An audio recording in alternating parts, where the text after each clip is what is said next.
사도신경하심으로 1월 18일 수요예배 시작하겠습니다. 나는 전능하신 아버지 하나님 천지의 창조주를 믿습니다. 나는 그의 유일하신 아들 우리 주 예수 그리스도를 믿습니다. 그는 성령으로 잉태되어 동정녀 마리아에게서 나시고 본디오 빌라도에게 고난을 받아 십자가에 못 박혀 죽으시고 장사된 지 사흘 만에 죽은 자 가운데에서 다시 살아나셨으며 하늘에 오르시어 전능하신 아버지 하나님 우편에 앉아 계시다가 거기로부터 살아있는 자와 죽은 자를 심판하러 오십니다. 나는 성령을 믿으며 거룩한 공교회와 성도의 교제와 죄를 용서받는 것과 몸의 부활과 영생을 믿습니다. 아멘. 찬송가 292장 1절과 2절만 찬양하시겠습니다. 292장입니다. 주 없이 살 수 없네. 주 없이 살 수 없네. 죄인의 구주여 그 귀한 몸의 피로 날 구속하소서. 구주의 사랑으로 흘리신 모혈이 내 소망 나의 위로 내 영광 됩니다. 주 없이 살 수 없네. 나 혼자 못 서리. 힘없고 부족하며 지혜도 없도다. 내 주는 나의 생명 또 나의 힘이라. 주님을 의지하여 지혜를 얻으리. 우리가 살아가는 삶의 자리가 만만치가 않습니다. 수많은 선택의 기로에서 어찌할 줄 몰라서 당황할 때가 많이 있습니다. 그래서 우리는 포기하지 않고 바로 그 순간에 우리 아버지께로 나아가 기도할 수 있습니다. 우리의 지혜 되신 주님, 우리의 힘 되신 주님, 그분을 높이면서 다시 한번 찬양하시겠습니다. 2절로 주 없이 살 수 없네. 나 혼자 못 서리. 힘없고 부족하며 지혜로 없도다. 내 주는 나의 생명 또 나의 힘이라. 주님을 의지하여 지혜를 얻으리. 주님을 의지하여 지혜를 얻으리.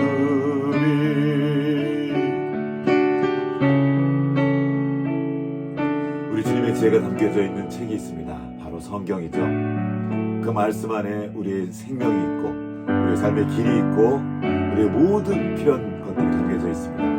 그 말씀으로 함께 찬양하기 원합니다. 새로운 찬양인데요. 함께 배우면서 찬양하겠습니다. 주의 말씀만이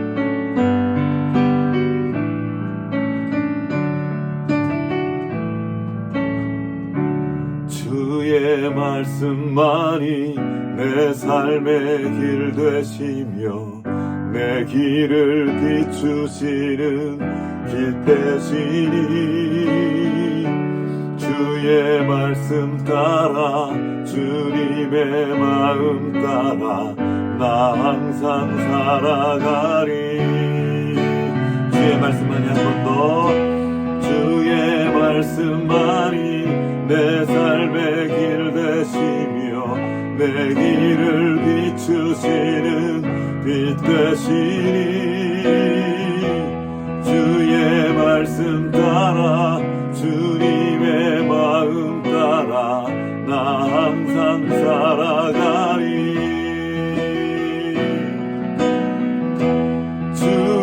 주님의 말씀을 마음에 새기며 주 경외함으로 지켜 행하리. 주님의 말씀을 마음에 새기며 주 경외함으로 지켜 행하리. 주를 경외하리. 주를 경외하리. 오직 주님만을 섬기리. 주를 경외하리. 주를 경외하리. 오직 주님만을. 주의 말씀만이 내 삶의 길 되시며 내 길을 비추시는 빛 되시니 주의 말씀 따라 주님의 마음 따라 나 항상 살아가리. 주의 말씀 따라 주님의 마음 따라 나 항상 살아가리.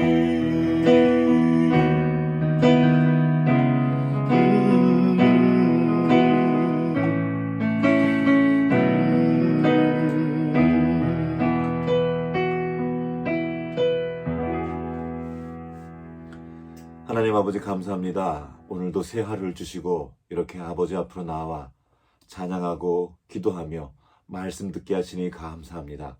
주님께서 말씀 안에 주신 그 생명과 지혜, 그 힘과 능력을 풍성히 받아 누리며 우리의 온 삶으로 주님께 영광 올려드리는 하루 될 수 있도록 주여 인도하여 주시옵소서.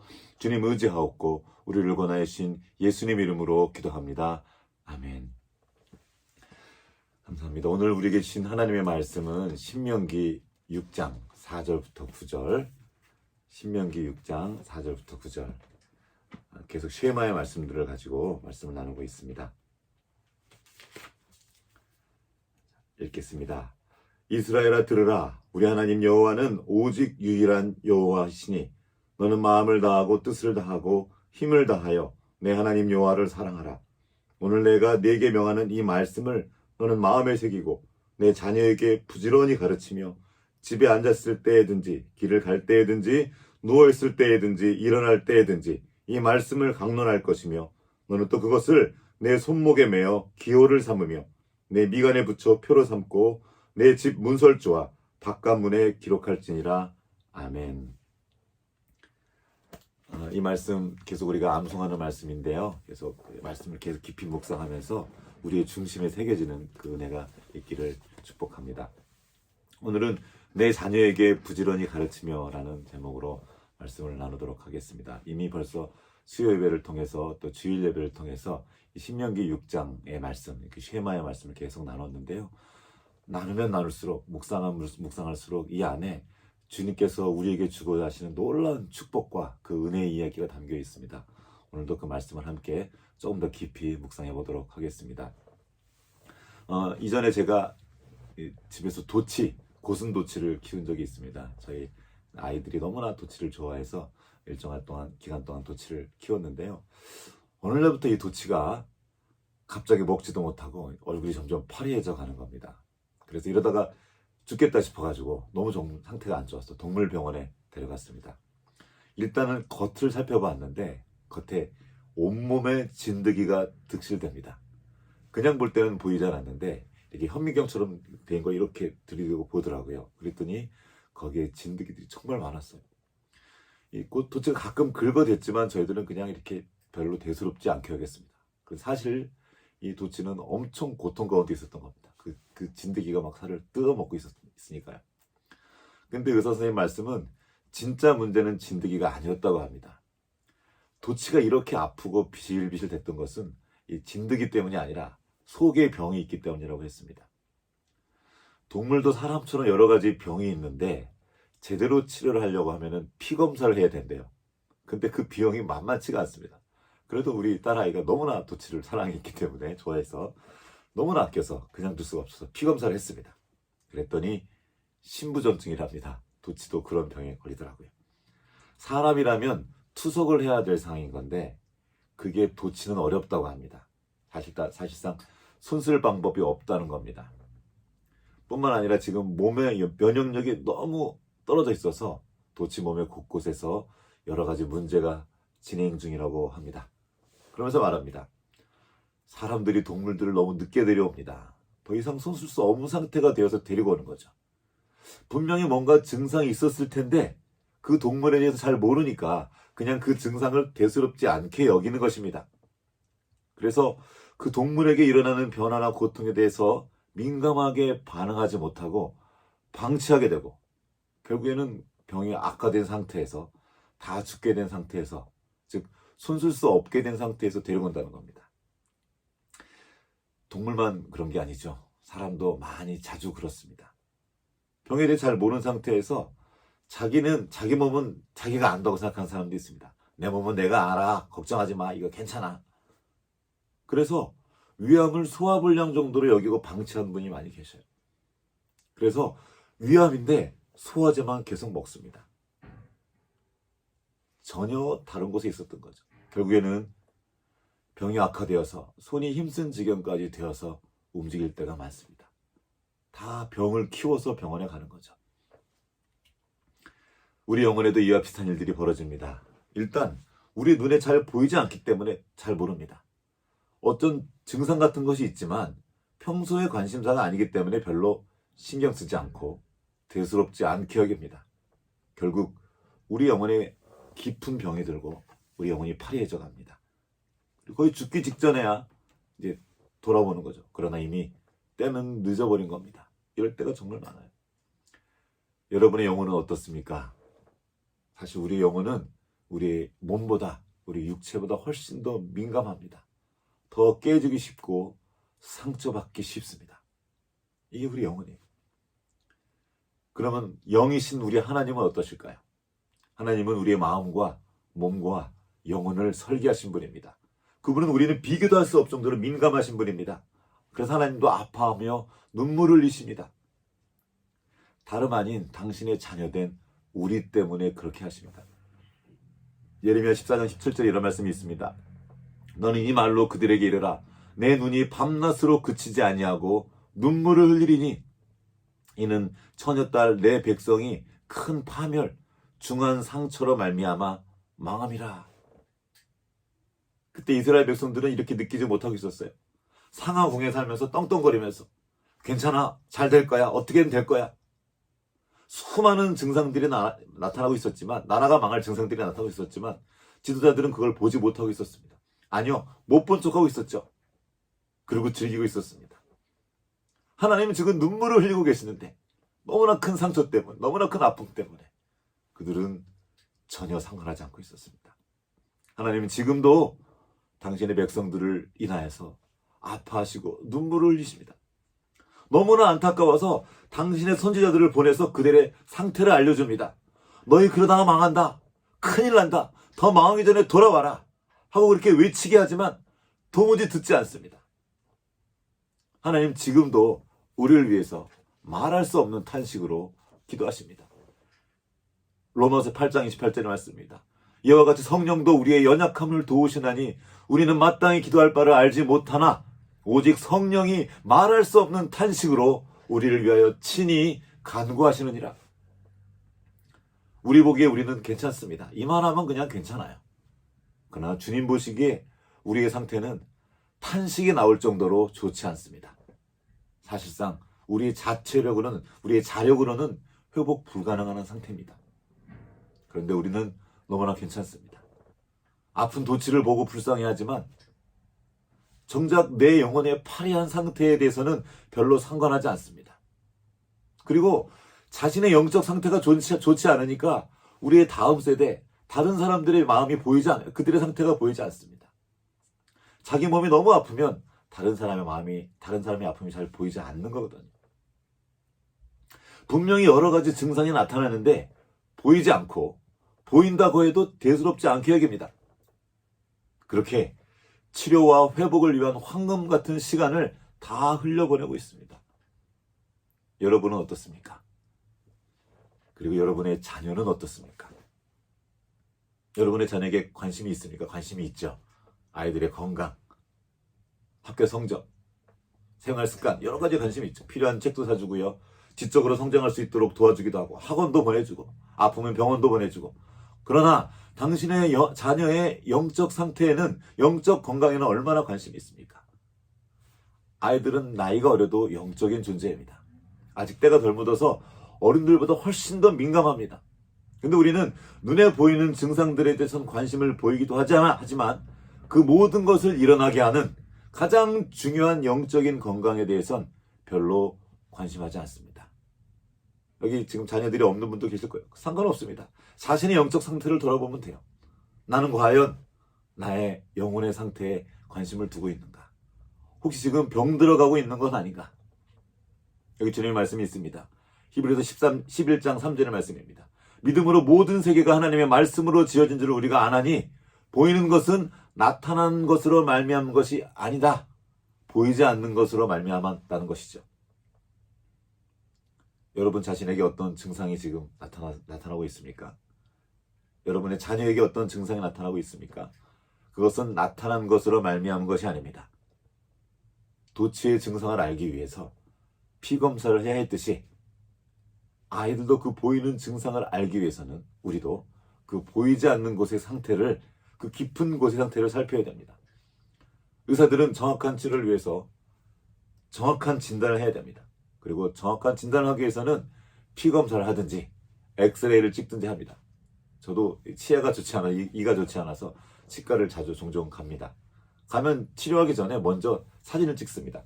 부분 사진 찍고 전체 사진을 찍습니다. 그리고 내 육안으로는 볼 수 없는 그 안에 있는 것을 보고 사진 놓고 보면서 진단을 합니다. 근데 우리는 겉으로 드러난 것만 보고 그것을 바꾸려고 실험합니다. 그러나 그렇게 해서는 바뀌지 않습니다. 그렇게 변화되지 않고 치료될 수가 없습니다. 보이지 않는 것부터, 그 깊은 것부터 바꿔야 됩니다. 많은 사람들이 지금도 그래요. 그 의사, 치과 선생님이 맨날 하시는 말씀이 그거예요. 자기 몸은 자기가 안다는 거예요. 괜찮다는 거예요. 의사 선생님은 그 사진 보면서, 그 찍어놓은 엑스레이를 보면서 말씀합니다. 이거 보세요. 이거 큰일 났습니다. 여기 다 뼈가 누러졌어요. 다 녹아서 지금 없어질 지경이 있습니다. 그럼 또 말한대요. 아니 괜찮아요. 아직 튼튼해요. 뭐가 튼튼해요? 안 튼튼해요. 큰일 났습니다. 그러면서 절대로 하면 안 되는 거 알려준대요. 담배 피우면 절대 안 됩니다. 지금 수술 직전이기 때문에 수술하면 절대로 안 됩니다. 그럼 꼭 술 먹고 와서 다 망쳐서 온대요. 손 쓸 수 없게 만들어서 온대요. 그래서 그래요. 뭐 술 한 잔 먹었다고, 그 담배 좀 피웠다고, 아주 그 의사 선생님이 한탄하는 걸 제가 들었어요. 자기 몸은 자기가 안 돼요. 진단서를 들여 보여줘도, 엑스레이를 들여다 보여줘도 믿지 않고 그것을 따르지 않는 분이 있다는 거예요. 정말 말을 듣지 않는데요. 하나님께서 우리의 그 보이지 않는 깊은 것을 보여주십니다. 어떻게 그것을 우리는 볼 수 있을까요? 어떻게 우리의 상태를 진단할 수 있겠습니까? 빛이 필요합니다. 엑스레이가 일종의 빛이거든요. 어떤 광선을 써서 우리의 보이지 않는 걸 보는 거거든요. 바로 말씀이 그 빛입니다. 우리의 깊은 곳을 비추는 빛, 그것이 바로 하나님의 말씀입니다. 지난주 주일에 함께 나눈 말씀이죠. 히브리 4장 12절 13절 말씀입니다. 하나님의 말씀은 살아있고 활력이 있어 좌우의 날선 어떤 검보다도 예리하여 혼과 영과 및 관절과 골수를 찔러 쪼개기까지 하며 또 마음의 생각과 뜻을 판단하나니 지으신 것이 하나도 그 앞에 나타나지 않음이 없고 우리의 결산을 받으신 이의 눈앞에 만물이 벌거벗은 것 같이 드러나느니라. 이게 주님의 말씀입니다. 우리 자신과 우리의 다음 세대, 우리 아이들의 영혼의 상태를 진단하기 위해서는 말씀의 빛이 필요합니다. 그런데 그 말씀의 빛 앞에 있지 않으니까, 그 말씀의 빛 앞으로 들어가지 않으니까 보이지가 않는 겁니다. 그리고는 세상의 빛, 즉 세상의 기준과 가치에 함몰되어 있는 상태에서 그 상태에 살아가니까 가장 중요한 영적인 상태가 보이지 않는 것입니다. 우리는 그 계몽주의 시대라고 부르죠. 과학이 발달했던 시대, 이성이 발달했던 시대, 그 시대를 계몽의 빛이라고 불러요. 이성의 빛이라고. 그 이성의 빛만 계속 비추면서 우리 영혼을 보려고 하니 보이지가 않는 겁니다. 지금 우리 아이들은 세상의 기준과 가치에 무방비로 노출되어 있습니다. 그 중심에 세상 교육이 있어요. 아이들이 하루 종일 받고 있는 그 교육 내용을 아십니까? 간단해요. 하나님이 없다는 전제하에서 모든 교육을 진행합니다. 하나님 없이도 잘 살고 하나님 없이도 어떻게 할까? 그거를 계속 가르치는 거예요. 이게 괜찮습니까? 괜찮지 않습니다. 여기 주님의 말씀이 있습니다. 시편 14편 1절 말씀입니다. 어리석은 자는 그 마음에 이르기를 하나님이 없다 하는도다. 그들은 부패하고 그 행실이 가증하니 선을 행하는 자가 없도다. 계속 이어 나와 있죠. 선을 행하는 자가 없으니 하나도 없다. 이런 말씀이 계속 나와 있어요. 하나님이 없다고 가르치는 그 교육이 어떤 교육입니까?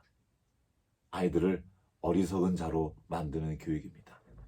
아이들만 그런 게 아니에요. 이미 우리 청년들 그리고 젊은 부부들까지 그 교육을 받고 거의 세뇌당하듯이 받고 자라났습니다. 근데 어떻게 이 말씀이 보이겠습니까? 말씀에 대한 얘기하면 괜찮대요. 내 몸은 내가 안다는 거죠. 내 인생은 내가 안다는 거. 아니요, 우리는 모릅니다. 우리의 영의 상태를 우리는 몰라요. 모르니까 그렇게 함부로 말하고 함부로 행동하는 거죠. 세상 교육은 생각보다 심각합니다. 사람을 부패하게 하고 그 행실을 가증하게 말합니다. 도덕을 배우고 윤리를 배우지만 여러분도 아실 거예요. 그게 얼마나 힘이 없는지. 하나님 없는 도덕과 윤리가 얼마나 맥없이 허물어진지 우리는 알고 있습니다. 내가 왜 그렇게 해야 되냐는 거죠. 내가 왜 죄를 사랑해야 되고 내가 왜 죄를 섬겨야 돼요. 하나님이 안 계신데. 내 마음대로 하면 되는 거죠. 각 사람이 각자가 자기 인생의 주인이 돼서 내 마음대로 하겠다는 겁니다. 그렇게 어려서부터 우리 아이들이 훈련되고 있습니다. 학원은 어떻습니까? 학교 교육의 연장이죠. 학교에도 더 좋은 성적을 얻기 위해서 갖은 노력을 기울입니다. 그 교육의 내용이 뭐죠? 경쟁입니다. 입시. 거기 누가 더 잘 갈 것인가? 적자 생존. 세상에서 이기고 살아남기 위한 교육입니다. 우리 아이들이 배우는 진화론은 그냥 과학이 아닙니다. 철학이에요. 무서운 세상 철학이 담겨져 있습니다. 인간은 그냥 자연의 일부이고 그냥 동물이다. 동물이므로 동물의 왕국에도 된다는 거예요. 이기는 사람이 장땡이라는 겁니다. 이기는 사람이 다 가져간다는 거예요. 적자 생존. 이기는 사람이 살아남는 거다. 그리고 우리도 동물이다. 그래서 이긴 사람이 다 가져가도 괜찮아요. 그거를 당연하고 생각합니다. 경쟁은 당연하지 않습니다. 그 야만이에요, 야만. 동물의 왕국. 그렇습니까? 우리는 정말 짐승과 다를 바 없는 그런 존재입니까? 그 세계에서는 모든 것에 등급이 매겨져 있습니다. 짐승의 등급 매기죠. 1등급 한우, 2등급 한우. 우리 아이들이 고기입니까? 우리가 그냥 짐승입니까? 왜 등급을 매겨요? 우리는 분명히 하나님의 형상을 따라 지음받은 하나님의 자녀입니다. 존귀한 존재예요. 그러나 그럼에도 불구하고 짐승처럼 살다가 짐승처럼 죽을 수 있습니다. 그걸 깨닫지 못하면요. 시편 49편 12절의 말씀입니다. 사람은 존귀하나 장구하지 못하며 멸망하는 짐승 같도다. 맞습니다. 사람은 생물학적으로 동물이 맞습니다. 모든 동물이 그러하듯 인간도 죽습니다. 그러나 멸망하는 짐승과 같을 수는 없어요. 하나님의 형상을 따라 지음받은 존귀하고 존엄한 존재입니다. 하나님의 형상을 닮은 그 귀한 존재가 짐승처럼 살다가 짐승처럼 죽는다면 얼마나 슬픈 일입니까? 이것 때문에 우리 아버지 하나님께서 지금 눈물을 흘리시는 거예요. 탄식을 하시는 겁니다. 얘들아, 너희들은 그냥 짐승이 아니야. 나를 닮은 나의 자녀란다. 계속 말씀해 주시는 거예요. 그래서 하나님께서 밤낮으로 아파하시고 눈물을 흘리시며 그렇게 탄식하심으로 우리를 위해 기도하시는 것입니다. 왜 탄식하시죠? 당신의 자녀는 우리가 짐승처럼 살려고 하기 때문입니다. 여러분, 여러분의 자녀가 돼지우리에서 돼지처럼 살다가 평생을 가면 좋겠습니까? 속이 터지지 않겠습니까? 가슴이 답답하지 않겠습니까? 시편 49편 10절에 이렇게 말합니다. 존귀하나 깨닫지 못하는 사람은 멸망하는 짐승 같도다. 누가 짐승처럼 살아갑니까? 내가 누구인지 깨닫지 못하면 그렇게 되는 거예요. 깨달아야 됩니다. 무엇을 깨닫습니까? 우리가 누구인지, 우리를 지으신 분이 누구이신지, 우리 아버지가 누구인지, 주님께서 우리에게 주신 이 인생이 얼마나 소중하고 아름다운 것인지, 얼마나 기적 같은 기회를 주신 것인지, 우리를 다시 회복시키시기 위해서 당신의 아들 예수 그리스도를 보내시고 십자가에서 이루신 그 일이 얼마나 놀랍고 위대한 일인지, 그리고 우리가 받은 은혜가 얼마나 큰 것인지 깨달아 알아야 됩니다. 그리고 그 은혜를 받은 사람이 마땅히 살아내야 될 그 삶의 내용이 무엇인지 깨달아 알아야 합니다. 깨닫지 못하면 멸망하는 짐승처럼 살다가 갈 것입니다. 하나님 없이 자기 마음대로 그냥 자기 배 채우는 것만 만족하는 그것으로 끝인 짐승처럼 살게 될 것입니다. 그러나 그것을 어떻게 깨달을 수 있겠습니까? 여기 주님의 말씀이 있습니다. 잠언 2장 1절부터 나와 있는 말씀입니다. 내 아들아, 내가 만일 나의 말을 받으며 나의 계명을 네게 간직하며 내 귀를 지혜에 기울이며 내 마음을 명철에 두며 지식을 불러 구하며 명철을 얻으려고 소리를 높이며 은을 구하는 것 같이 그것을 구하며 감추어진 보배를 찾는 것 같이 그것을 찾으면 여호와 경외하기를 깨달으며 하나님을 알게 되리니 대저 여호와는 지혜를 주시며 지식과 명철을 그 입에 내심이며. 이 구절들에 반복되어 나오는 말씀이 있습니다. 바로 지식과 명철과 지혜입니다. 여기서 말하는 명철은 영어로 understanding입니다. 즉 이해입니다. 이해력, 깨닫는 능력인 거죠. 어떻게 이 능력을 갖출 수 있습니까? 지식이 필요하겠죠. 하나님을 아는 지식, 하나님에 관한 지식이 필요합니다. 또한 인간에 대한 바른 지식, 이것이 필요해요. 이 모든 것이 어디에 담겨 있습니까? 성경입니다. 성경을 통해서 우리는 하나님을 알아갈 수 있고요. 성경을 통해서 우리가 누구인지, 또 하나님을 떠난 인생이 어떤 것인지 성경을 통해 알 수 있습니다. 제가 믿지 않는 분들하고 함께 성경 공부를 한 적이 있어요. 근데 그분들은 창세기도 읽기 힘들어합니다. 왜요? 너무나 험악한 일들이 많아요. 여기는 유토피아가 아니고 디스토피아가 나와 있습니다. 하나님을 떠난 인생이 얼마나 황당하게 망하는지, 얼마나 악한지 성경에 가득 담겨 있어요. 우리는 성경을 통해서 인간을 보고 하나님을 봅니다. 그리고 우리가 어떻게 살아야 될지, 우리의 존재가 무엇인지 성경을 통해 알게 됩니다. 그리고 하나님의 자녀된 우리가 어떻게 이 땅을 살아가야 될지 그 놀라운 지혜가, 하늘의 지혜가 담겨 있는 것이 바로 성경입니다. 그 빛이에요. 모든 것을 꿰뚫어 볼 수 있는 그 통찰력이 있을 때 우리는 비로소 이 땅 가운데서 하늘의 지혜로 살아갈 수 있게 되는 것입니다. 이것을 지금 누가 누구에게 가르치고 있죠? 굉장히 중요한 말씀입니다. 2장 1절 첫 번째 말이죠. 내 아들아. 내 아들아. 누가 누구에게 하고 있죠? 부모가 자식에게 가르치고 있는 겁니다. 학교 선생님이 아니에요. 주일학교 교사가 아닙니다. 전도사님도 아니고 목사님도 아니에요. 바로 부모예요. 하나님의 이 가르침의 핵심은 다른 사람이 아니라 부모에게 주셨습니다. 부모가 가르쳐라. 이게 바로 오늘 본문 말씀입니다. 이스라엘아 들으라. 우리 하나님 여호와는 오직 유일한 여호와시니 너는 마음을 다하고 뜻을 다하고 힘을 다하여 내 하나님 여호와를 사랑하라. 오늘 내가 네게 명하는 이 말씀을 너는 마음에 새기고 내 자녀에게 부지런히 가르치며. 누가요? 부모가 하라는 거예요. 집에 앉았을 때든지 길을 갈 때든지 누웠을 때든지 일어날 때든지 이 말씀을 강론할 것이며 너는 그것을 내 손목에 매며 기호를 삼으며 내 미간의 부채표로 삼고 내 집 문설주와 바깥문에 기록할지니라.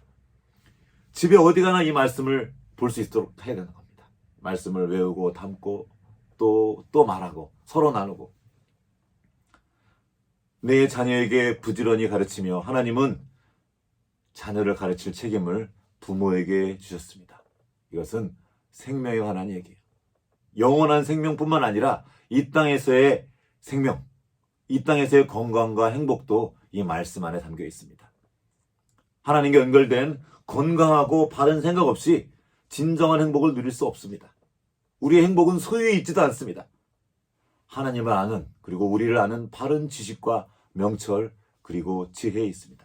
이걸 모르면 엄청난 것을 가지고도 불행할 수 있습니다. 알아야 되고 깨달아야 됩니다. 이미 사실 우리는 엄청난 걸 가졌어요. 엄청난 선물들을 받았지만 행복하지 않아요. 왜? 세상의 기준이 잔뜩 들어와 있거든요. 이게 있어야 행복하고 저게 있어야 되고. 아니요. 이미 하나님 우리에게 가장 귀한 것을 주셨습니다. 내가 소원하는 그 어떤 것보다도 귀한 지혜를 이 말씀 안에 가당 다 담아주셨습니다. 이것을 내가 먹고 소화해서 내 것으로 만드는 건 내가 해야 됩니다. 하나님이 대신해 줄 수 없어요. 그 가장 기초적인 단위가 바로 가정입니다. 이 가르침은 말로 되지 않습니다. 왜 가정이 되셨는지 아십니까? 봐야 되거든요. 저절로 삶의 내용이, 이 말씀이 나의 지혜가 될 수 없습니다. 내가 살아봐야 그것이 나의 지혜가 됩니다. 머리로만 아는 것이 아니에요. 경험으로 아는 것이 성경의 암입니다. 우리가 어떻게 하나님을 압니까? 성경을 책을 달달이 외운다고 압니까? 아닙니다. 이 담은 말씀들을 우리가 살아낸 만큼 우리는 하나님을 알게 되고 그만큼 우리의 지혜가 깊어지고 넓어지는 것이기 때문입니다. 이 가르침은 이제 훈련이 필요합니다. 이제 그걸 시작한 거예요. 함께. 부모와 자녀가 함께. 저는 가족이 없는데요? 아이가 없는데요? 상관없습니다. 우리 교회가, 하나님 주신 이 공동체가 바로 주 안에서 교회인 겁니다. 내 안에 담아진 것들을 함께 나누고 서로 가르치고 서로 돌아보면서 함께 성장하는 거예요. 먼저 나의 영혼을, 나를 말씀에 비춰보는 겁니다. 말씀의 빛이 나를 비추는 거예요. 그리고 어디가 문제가 없나? 망가진 곳은 없나? 기준이 뭐라고요? 말씀입니다. 말씀을 먼저 내 마음에 새기고 그리고 그 새긴 것을 내 삶으로 통과해내고 그 삶으로 통과한 것을 우리의 다음 세대들에게 또 우리의 영적 자녀에게 내가 낳지 않냐는 자녀도 있거든요. 내 제자에게 그렇게 가르쳐주는 것입니다. 이 다음 세대를 위한 방주는 미래의 어느 날 필요한 것이 아닙니다. 지금 당장 필요한 것입니다. 이미 홍수가 밀려 들어오고 있기 때문입니다. 무엇이 그 방주입니까? 하나님을 경외하는 가정입니다. 노아의 가정. 하나님 이 가정을 세우신 거예요. 실제로 그 방주를 누가 만들었습니까? 하나님을 경외하는 가정이었던 노아와 그의 자녀들이 함께 이 방주를 만들었습니다. 우리가 어떻게 그 구원의 방주를 만들 수 있겠습니까? 주님이 주신 이 교회 그리고 교회 안에 주신 각 가정이 함께 만들어가는 것입니다. 우리는 이제 그 말씀 앞에 서야 될 때가 되었습니다. 그리고 하나님께서 주신 이 놀라운 선물, 이 기적 같은 선물을 받아 누리기 원합니다. 말씀 안에 모든 비밀이 있고 모든 지혜가 있습니다. 그 지식을 담고 세워나가는 거죠. 이제 우리가 함께 다음 세대와 함께 말씀을 암송할 겁니다. 그리고 말씀을 펴서 읽고 집에서 예배하고 기도하고 또 여기서 그치면 안 되겠죠. 아이들이 보고 있습니다. 아이들이 지금 우리와 함께 말씀을 들었거든요. 그래서 엄마 왜 그래? 주일날 교회에서 말씀 들을 때 안 그랬잖아. 예배 드리는 것을 말로만 하는 것이 아니라 보여주는 거죠. 하나님을 따르는, 하나님을 경외하는 그 삶을 우리가 온 삶으로 살아내고 그리고 그 살아내는 그 말씀들을 우리의 자녀들에게 그리고 우리의 다음 세대들 그리고 관계된 모든 사람들에게 가르치고 서로 돌아보는 우리가 되기 원합니다. 예레미야서 2장 21절에 이런 말씀이 있습니다.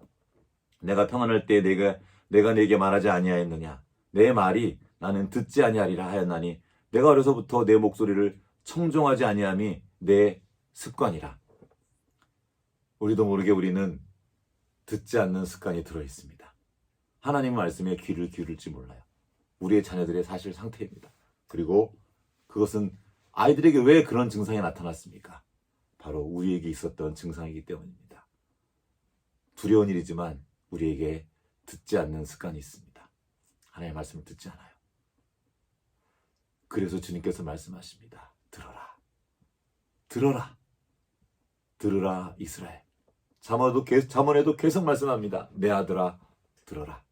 다른 데 가서 듣지 말고 옆집 아저씨 말 듣지 말고 세상 말 듣지 말고 아버지인 하늘 아버지인 내 말을 들어라. 내가 너를 낳았다. 그렇게 우리가 아버지 하나님의 말씀을 듣고 그 말씀을 우리의 존재의 중심에 가득 채우고 그 말씀이 흘러넘치는 그런 삶을 살기를 주님의 이름으로 축복합니다. 아까 앞에서 함께 찬양했던 그 찬양 함께 찬양하면서 우리 말씀을 돌아보고 우리 주님을 높이며 우리 삶을 드리기로 결단하기 원합니다. 주의 말씀만이 내 삶의 길 되시며 내 길을 비추시는 빛 되시니 주의 말씀 따라 주님의 마음 따라 나 항상 살아가리. 주의 말씀만이 내 삶의 길 되시며 내 길을 비추시는 빛 되시니 주의 말씀 따라 주님의 마음 따라 나 항상 살아가리. 주님의 말씀을 마음에 새기며 주 경외함으로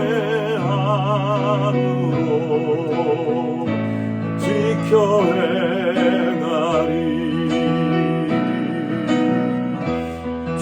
주님의 말씀을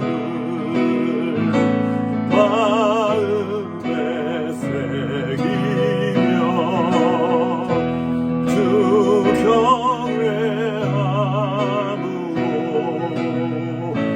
지켜 행하리.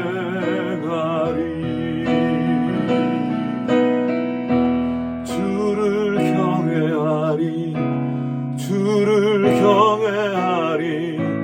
오직 주님만을 섬기리.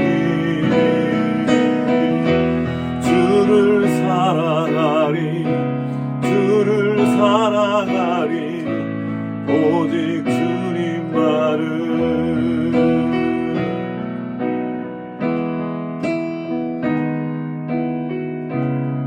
오늘 받은 말씀을 기억하며 함께 기도하기 원합니다.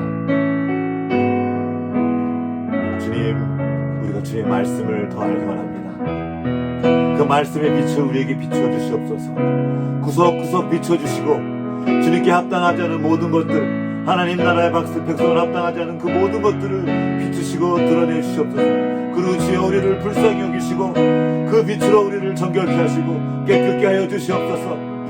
우리의 온 삶이 그리고 우리의 온 가정이 주님께 온전히 드려지는 가정 되기 원합니다.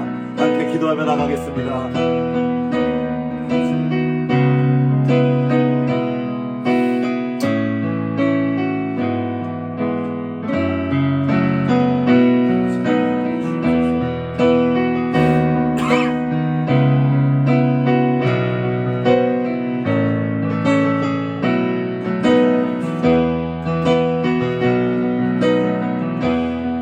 주의 말씀만이 내 삶의 길 되시며 내 길을 비추시는 빛 되시니 주의 말씀 따라 주님의 마음 따라 나 항상 살아가리. 주의 말씀만이 내 삶의 길 되시며 내 길을 비추시는 빛 되시니 주의 말씀 따라 주님의 마음 따라 나 항상 살아가리.